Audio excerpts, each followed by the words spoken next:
So let me tell you about a miracle that I saw with my own eyes, and I've seen a couple, but I'm going to tell this one.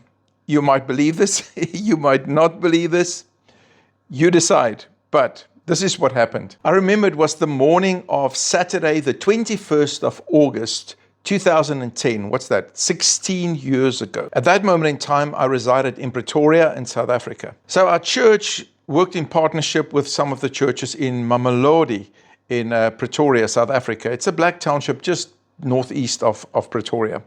Anyway, so we decided we're going to have a fun day. We're going to give people food. We're going to put up a picture tent, and it's just going to be a great fun day, and just, pray for people, those who want prayer, etc. So the pastor told us, listen, we're expecting about 70 people to attend the morning. So when you prepare food, just remember you need to budget for about 70 people, give and take. We said, okay, we'll plan for 70 people. So we put a cooking team together, and they went and they purchased the food. We sponsored it. And we bought food for exactly 70 people. Now, here's some footage of the day. I apologize for the bad quality. I think, if I can remember correctly, I had a BlackBerry Curve. What's it, the 8520 or something. And the resolution was 320 by 240 pixels, 2 megapixel camera. It's just very bad. So anyway, the Friday we pitched the tent. The Saturday morning we came early. Our cooking team started making the food, preparing it. And if you know anything about Africa, you will know this. Everything starts late. You can plan to start at 10 o'clock. At 11 o'clock, people will still be coming and arriving. It's just African time. It's how it works. So little by little, people started coming to this event.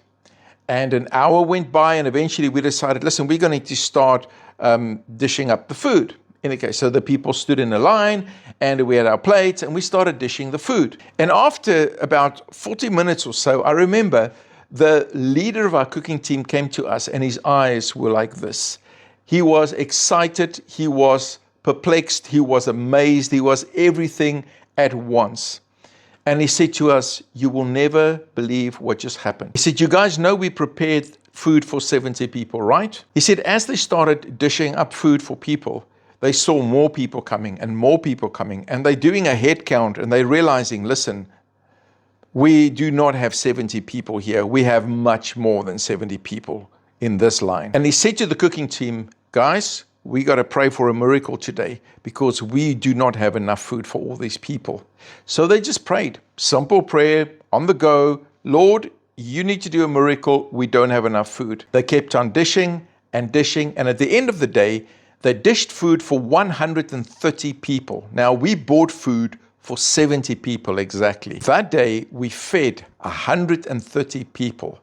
And guess what? When the last person picked up the plate, we dished the last spoonful of rice and meat and vegetables. God multiplied our food that day, and I saw that. We kept on dishing, and the food kept on coming. You think miracles do not happen? They surely do.